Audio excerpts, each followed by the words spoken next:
A graça e paz, bem-vindos a mais um devocional, onde nós lemos a Bíblia, de Gênesis até Apocalipse, cada dia um pouquinho, e refletimos naquilo que o Senhor tem para as nossas vidas. Vamos começar com uma oração? Senhor, obrigado por mais esse dia, essa oportunidade de ler a Tua Palavra. Abençoa para que o Teu Espírito nos guie através dessa leitura, para que os nossos olhos vejam além das letras, vejam a Tua presença, vejam o Teu querer, vejam os Teus ensinamentos para as nossas vidas. Isso que eu te peço e te agradeço, em nome de Jesus. Amém. E sem mais delongas, vamos para o texto de hoje, que começa lá em Deuteronômio 31, a partir do verso 1, que diz o seguinte: Quando Moisés havia terminado de dar essas instruções a todo o povo de Israel, ele disse: Estou com 120 anos e já não sou capaz de conduzi-los. O Senhor me disse: Você não atravessará o rio Jordão, mas o próprio Senhor, seu Deus, atravessará diante de vocês. Aqui a gente tem que lembrar que nem todos os líderes, nem todos os homens vivem para sempre. Um dia todos nós teremos o nosso fim aqui na Terra, mas uma coisa é certa: o Senhor continua sempre à nossa frente. Às vezes as pessoas se apoiam em determinadas personalidades, em determinadas pessoas, pessoas que ensinam as nossas vidas por muito tempo, e em algum momento nós teremos essas pessoas, as pessoas que ensinarão outras pessoas. Mas uma coisa é sempre constante na vida do cristão de sucesso, de uma igreja de sucesso: é o Senhor à frente. É o Senhor sendo aquele que guia. Apesar de Deus levantar, e algumas vezes líderes, para guiar o povo, é sempre o Senhor à frente de qualquer liderança que exista. Se isso não acontecer, a igreja está afadada ao fracasso. A nossa vida está afadada ao fracasso, se não for o Senhor que nos guie. Por isso Moisés, quando o Senhor disse que iria se retirar de Israel, que não iria mais acompanhar, Moisés falou: Senhor, se o Senhor não for com a gente não vai para lugar nenhum, a gente vai ficar aqui parado, porque sem o Senhor não dá. Essa era a dependência de Moisés. Ele destruirá as nações que vivem ali e vocês tomarão posse da terra. Josué os conduzirá até o outro lado do rio, conforme o Senhor prometeu. E aqui ele já reitera que será Josué que guiará, continuará guiando o povo. O Senhor destruirá as nações que vivem na terra, como destruiu Seom e Og, os reis dos amorreus. O Senhor lhes entregará os povos que vivem ali, e vocês farão com eles o que eu lhes ordenei. Portanto, sejam fortes e corajosos, não tenham medo e não se apavorem diante deles. O Senhor, seu Deus, irá adiante de vocês. Ele não os deixará nem os abandonará. Então, enquanto todo Israel observava, Moisés mandou chamar Josué e lhe disse: Seja forte e corajoso, pois você conduzirá esse povo à terra que o Senhor jurou a seus antepassados que lhe daria. Você a dividirá entre eles e a entregará como herança. Não tenha medo nem desanime, pois o próprio Senhor irá adiante de vocês. Ele estará com vocês, não os deixará nem os abandonará. Moisés escreveu toda essa lei num livro e o entregou aos sacerdotes que transportavam a arca da aliança do Senhor e às autoridades de Israel. Depois, Moisés lhes deu a seguinte ordem: ao final de cada 7 anos, no ano do cancelamento das dívidas, durante a festa das cabanas, leiam esse livro da lei para todo o povo de Israel, quando estiverem reunidos diante do Senhor, seu Deus, no lugar que ele escolher.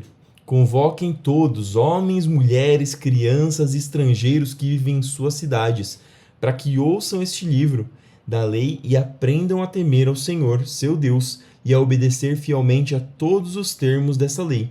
Façam isso para que seus filhos que não conhecem essas instruções as ouçam e aprendam a temer ao Senhor, seu Deus. Façam isso enquanto viverem na terra da qual tomarão posse ao atravessar o Jordão. Aqui ele está dizendo que todo ano eles tinham um período na festa das cabanas, se eu não me engano eram 7 dias, e durante essa festa eles liam todo o Pentateuco, eles liam de Gênesis até Deuteronômio, todas as leis que foram deixadas para o Senhor. E isso mostra quão importante é que nós continuamente estudemos a palavra do Senhor. Assim Deus planejou para este povo que eles lessem. Em 7 dias eles liam isso. Nós estamos quase em 100 dias aqui de devocional, e claro que nós estamos lendo também Salmos, Provérbios e o Novo Testamento, mas em 7 dias eles liam todo esse texto. Nas suas casas eles também liam, várias pessoas estudavam, existiam mestres da lei, pessoas que dedicavam a sua vida estudando a palavra do Senhor, mas todo o povo, durante 7 dias, relembrava toda a lei do Senhor para que gravasse as coisas que o Senhor falou em seu coração.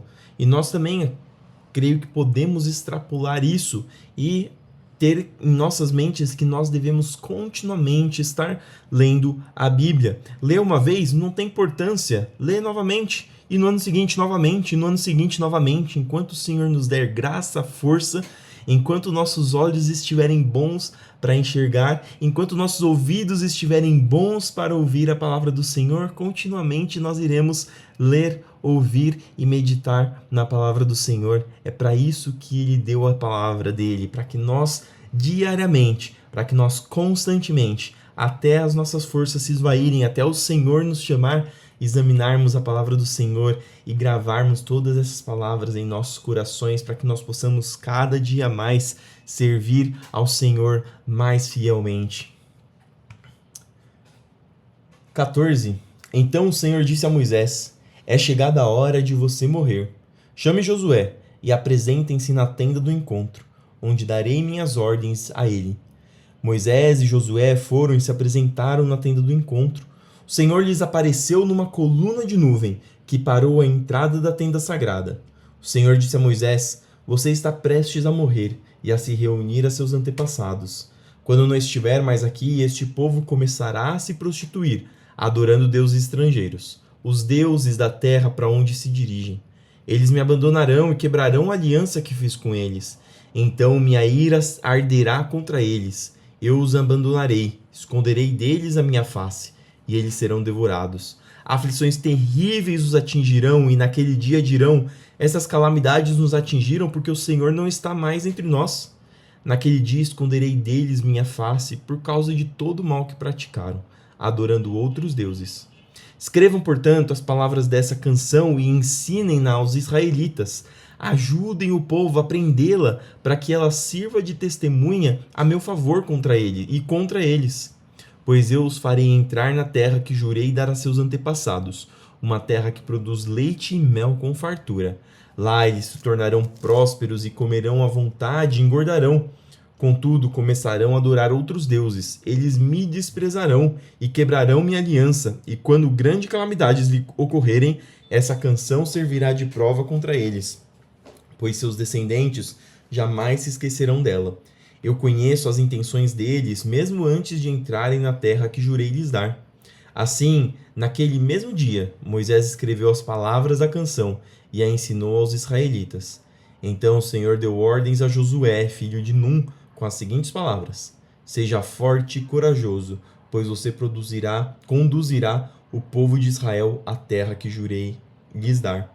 Eu estarei com você. Que palavra bonita, que palavras de encorajamento e conforto para um homem que vai assumir um povo que Moisés penou muito para lidar, uma responsabilidade gigantesca de muitas pessoas a conduzir. Seja forte e corajoso, pois você conduzirá o povo de Israel à terra que jurei lhes dar. Eu estarei com você. E nós podemos ouvir as palavras do Senhor também para as nossas vidas, naquilo que Ele nos ordena, naquilo que Ele tem para as nossas vidas como missão nessa terra.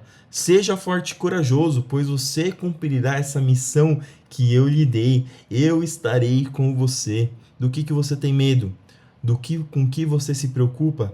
Você tem com certeza que se preocupar em fazer o seu melhor para Deus, em se esforçar para fazer o seu melhor para Deus, em abrir o seu coração para que Deus trabalhe nele. Você não fazer corpo mole, não ter preguiça, assim como diz em Provérbios, vários provérbios condenam o preguiçoso. Nós devemos fazer o nosso melhor, mas nós temos que não deixar o medo tomar conta, porque o Senhor prometeu: seja forte e corajoso, porque você cumprirá os planos que eu tenho na sua vida. eu estarei com você, assim diz o Senhor. 24. Quando Moisés terminou de escrever os termos dessa lei num livro, deu a seguinte ordem aos levitas que transportavam a arca da aliança do Senhor: peguem este livro da lei e coloquem-no ao lado da arca da aliança do Senhor, seu Deus, para que ele fique ali como testemunha contra vocês, pois eu sei como são rebeldes e teimosos. Se, mesmo agora, enquanto ainda estou vivo e em seu meio, vocês se rebelaram, quanto mais rebeldes serão depois da minha morte? Convoquem agora todas as autoridades e os oficiais de suas tribos, para que eu lhes fale diretamente e chame os céus e a terra para testemunharem contra eles. Sei que depois da minha morte, vocês se tornarão inteiramente corruptos e se afastarão do caminho que eu lhes ordenei que seguissem. Nos dias futuros, a calamidade cairá sobre vocês, pois farão o que é mal aos olhos do Senhor e provocarão a ira dele contra seus atos. Então Moisés recitou a canção inteira, diante de toda a comunidade de Israel. Escutem, ó céus, e falarei. Ouça, ó terra, aquilo que digo. Que meu ensino desça sobre vocês como chuva. Que minhas palavras se derramem como orvalho, caiam como chuva sobre a grama, como garoa suave sobre o capim novo. Proclamarei o nome do Senhor. Exaltemos o nosso Deus. Ele é a rocha e suas obras são perfeitas. Tudo o que ele faz é certo. É um Deus fiel que nunca erra, é justo e verdadeiro. Seu povo tratou de maneira desleal, agiu maldosamente, e não como seus filhos, são uma geração perversa e corrompida. É assim que retribuem ao Senhor, povo tolo e sem juízo. Não é ele o pai de vocês que os criou? Não foi ele que os fez e os estabeleceu? Lembrem-se dos dias de muito tempo atrás. Pensem nas gerações passadas, perguntem a seus pais e eles os informarão. Consultem os líderes e eles lhes contarão. Quando o Altíssimo distribuiu a terra entre as nações, quando dividiu a humanidade, fixou os limites dos povos de acordo com o número dos filhos de Israel. Pois o povo de Israel pertence ao Senhor, Jacó é sua propriedade especial. Encontrou-os numa terra deserta, numa região desolada e de ventos uivantes. Cercou-os e cuidou deles, protegeu-os como a pupila de seus olhos. Como a águia que incentiva seus filhotes e paira sobre a ninhada, ele estendeu as asas para tomá-los e levá-los em segurança sobre suas penas.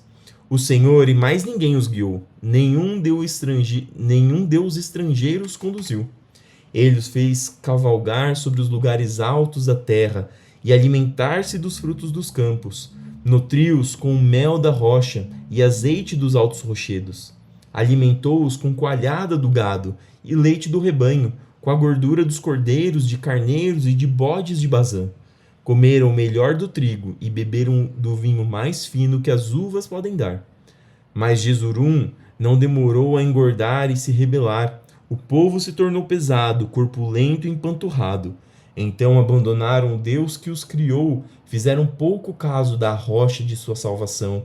Provocaram seu zelo, adorando deuses estrangeiros, despertaram sua fúria com ídolos detestáveis.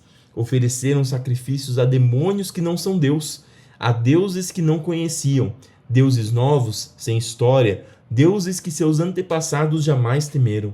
Abandonaram a rocha que os gerou. Esqueceram-se do Deus que os fez nascer. O Senhor viu isso e se afastou, provocado a ira por seus filhos e filhas. Disse: eu os abandonarei, veremos o que será deles, pois são uma geração perversa, filhos infiéis. Provocaram meu ciúme adorando coisas que não são Deus, despertaram minha ira com seus ídolos inúteis. Agora provocarei seu ciúme com uma gente que nem sequer é povo. Despertarei sua ira por meio de uma nação insensata, pois minha ira arde como fogo e queima até as profundezas da sepultura. Devora a terra e todas suas colheitas e incendeia os alicerces dos montes. Amontoarei calamidades sobre eles e os derrubarei com minhas flechas. Eu os enfraquecerei com fome, febre alta e enfermidade mortal. Enviarei as presas de animais selvagens e o veneno das serpentes que se arrastam no pó. Fora de casa a espada trará morte, dentro dela o pavor atingirá.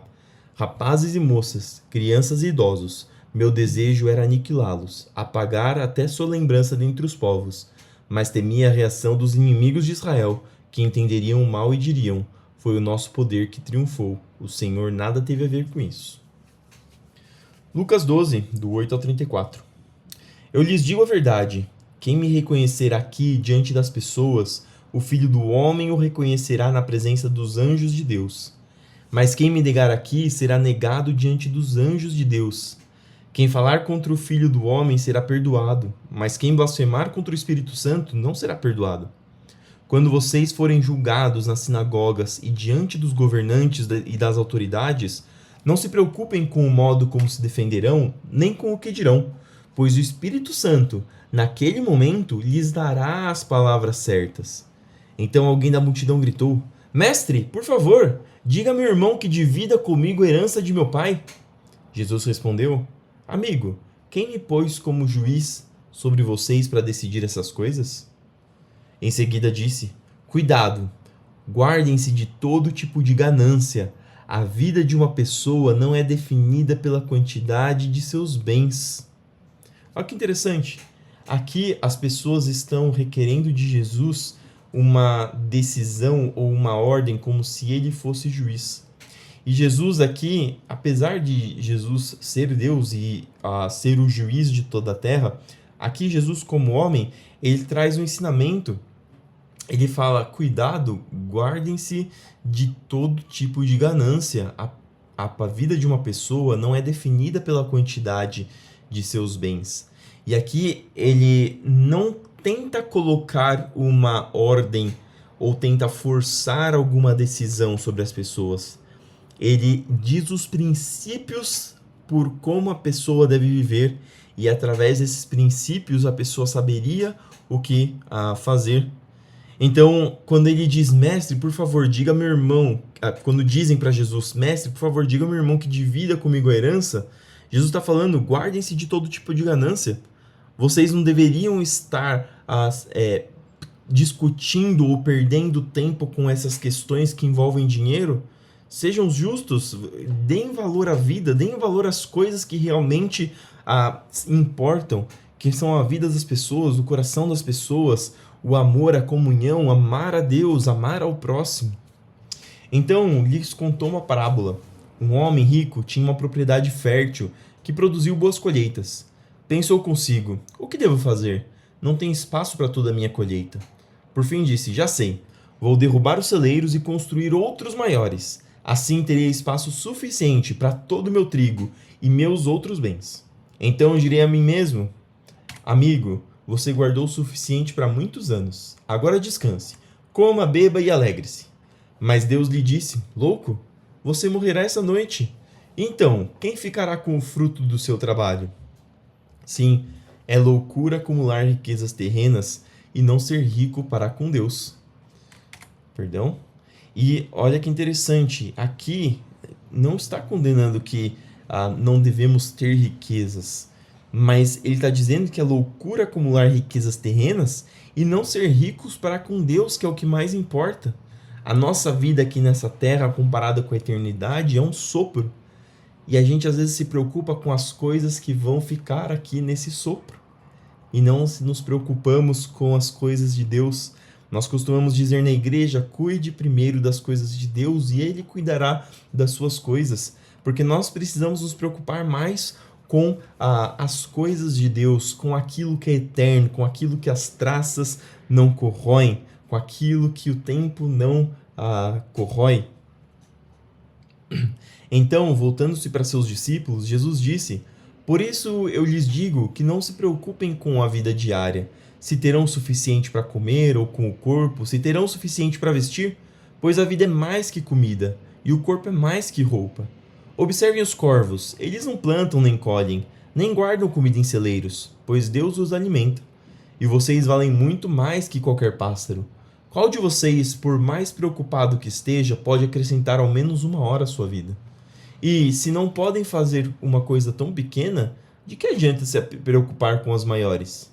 Observem como crescem os lírios, não trabalham nem fazem suas roupas, e no entanto nem Salomão em toda a sua glória se vestiu como eles. E se Deus veste com tamanha beleza as flores que hoje estão aqui e amanhã são lançadas no fogo, não será muito mais generoso com vocês, gente de pequena fé? Não se inquietem com o que comer e com o que beber, não se preocupem com essas coisas. Elas ocupam os pensamentos dos pagãos de todo o mundo. Mas seu Pai já sabe do que vocês precisam. Busquem, acima de tudo, o reino de Deus, e todas essas coisas lhes serão dadas. Só prestem também atenção aqui, porque aqui não está dizendo... Tem muitas pessoas que leem esse texto como busquem, acima de tudo, o reino de Deus, e todas as coisas lhes serão acrescentadas. Não, ele fala todas essas coisas lhes serão acrescentadas. E quando ele fala essas coisas, seriam isso, seria o que comer, seria o sustento do dia, seria o que vestir, seriam as necessidades básicas. Deus não deixará faltar as necessidades básicas. Eu só digo para tomar cuidado porque algumas pessoas se apoiam na ilusão de que estar com Deus é receber tudo aquilo que seu coração quer. Mas não, estar com Deus é receber tudo aquilo que você precisa e tudo aquilo que Deus tem para sua vida, que às vezes é muito mais do que bens materiais, mas são aquilo que realmente vai te aproximar dele. De que adianta você conquistar o mundo e perder a sua salvação? É o que a Bíblia nos diz. Não tenham medo, pequeno rebanho, pois seu Pai tem grande alegria em lhes dar o reino. Vendam seus bens e deem aos necessitados, com isso ajuntarão tesouros no céu, e as bolsas no céu não se desgastam nem se desfazem. Seu tesouro estará seguro, nenhum ladrão o roubará, e nenhuma traça o destruirá. Onde seu tesouro estiver, ali também estará seu coração. Novamente, não é Jesus dizendo para que nós fizermos voto de pobreza, para que nós dizendo que não podemos ter riquezas, mas ele está dizendo que o nosso coração precisa primeiro estar em Deus. Estando em Deus, nosso tesouro estará em Deus, e as demais coisas serão acrescentadas. Aqui ele disse que o Pai tem grande alegria em lhes dar o reino. O Pai tem grande alegria em abençoar os seus filhos, contanto que o nosso coração esteja no lugar certo. Nós falamos antes de ontem, sobre nós estarmos próximos de Deus não por uma questão de troca. Deus não quer nossa obediência para que Ele nos dê coisas. Deus é autossuficiente, Ele não precisa de nada de nós, mas Ele quer, pela sua misericórdia e pelo seu amor, que nós nos aproximemos dEle. E quando nós nos aproximamos dEle, Ele tem grande alegria em nos dar o reino. Então, nós temos que ter isso em mente. Salmo 78, 32 ao 55. Ainda assim, continuaram a pecar, não confiaram em Deus apesar de suas maravilhas. Por isso, reduziu a vida deles a um sopro e fez seus dias terminarem em terror. Quando Deus começou a matá-los, finalmente o buscaram, arrependeram-se e levaram Deus a sério. Então lembraram que Deus era sua rocha, que o Deus Altíssimo era seu Redentor. Contudo, foi só da boca para fora, mentiram para ele com os lábios, pois o coração não era leal a Deus, não foram fiéis à sua aliança. E, no entanto, ele foi misericordioso, perdoou seus pecados e não os destruiu. Muitas vezes conteve sua ira e não se enfureceu contra eles. É engraçado porque, às vezes, o texto vai ligando. Nós estamos lendo 4 partes diferentes da Bíblia e elas estão se complementando. Aqui está falando novamente sobre a misericórdia de Deus, sobre mesmo o povo pecando, mesmo o povo se rebelando contra Deus, ainda assim ele foi misericordioso. E, no entanto, ele foi misericordioso, perdoou seus pecados e não destruiu. Muitas vezes conteve sua ira e não se enfureceu contra eles, pois se lembrou de que eram simples mortais. Passam como o vento e que não volta mais. Quantas vezes se rebelaram contra ele no deserto e o entristeceram naquela terra desolada? Repetidamente puseram Deus à prova e provocaram o Santo de Israel. Não se recordaram do seu poder nem do dia em que ele os resgatou de seus inimigos. Não se lembraram dos sinais que ele fizera no Egito, das maravilhas realizadas na planície de Zoã. Ele transformou os rios em sangue para que ninguém bebesse de suas águas. Enviou enxames de mosca para devorá-los e rãs para destruí-los. Entregou suas plantações às lagartas e suas colheitas aos gafanhotos. Destruiu as videiras com granizo e as figueiras com geadas. Entregou seu gado à chuva de pedras e seu rebanho aos raios. Lançou sobre eles sua ira ardente, sua fúria, indignação e hostilidade. Enviou contra eles muitos anjos destruidores, voltou sua ira contra eles e não lhes poupou a vida, mas os devastou com a peste. Matou todos os filhos mais velhos do Egito, a flor da juventude na terra de Cã. Mas conduziu seu povo como um rebanho de ovelhas e os guiou em segurança pelo deserto. Manteve-os a salvo e não tiveram medo. O mar cobriu seus inimigos, levou o povo até a fronteira de sua terra santa, a região montanhosa que para eles conquistou. Diante deles expulsou as nações e repartiu entre eles sua herança. Estabeleceu as tribos de Israel em seus lugares. E por fim, Provérbios 12, do 21 ao 23. Nenhum mal vem sobre o justo, mas os perversos enfrentam todo tipo de dificuldade. Os lábios mentirosos são detestáveis para o Senhor, mas os que dizem a verdade lhe trazem alegria. O sábio não se gaba de seu conhecimento, mas os tolos mostram a todos sua insensatez. E essas foram as palavras do Senhor para nossas vidas, que elas possam falar no seu coração, possam continuar ecoando dentro do seu ser e que o Espírito Santo continue falando ao seu coração. Senhor, obrigado por mais essa oportunidade de ler a Tua Palavra, que esses ensinamentos venham fixar-se em nossos corações, em nossas mentes, para que nós possamos aplicá-los e ter a vida transformada através da Sua sabedoria, através daquilo que o Senhor tem para as nossas vidas. Abençoa os nossos dias para que nós possamos trabalhar, para que nós possamos estudar, para que nós possamos fazer os nossos afazeres domésticos, guiados, conduzidos pela Tua presença, pelo Teu querer, pela Sua vontade. Senhor, abençoa aqueles que estão doentes, enfermos, para que o Senhor traga alívio, para que o Senhor traga repouso. Abençoa aqueles que estão cansados, para que o Senhor possa trazer o refrigério, o renovo, para que o Senhor possa dar forças.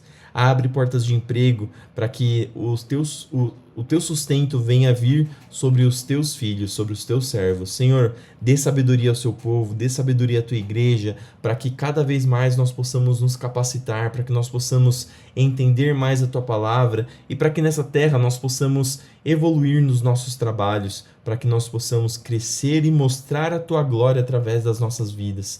Senhor, nos capacita, nos instrui e abençoa para que nós possamos ser uma igreja que te alegra, que te agrada. Senhor, isso que eu te peço e te agradeço. Em nome de Jesus. Amém.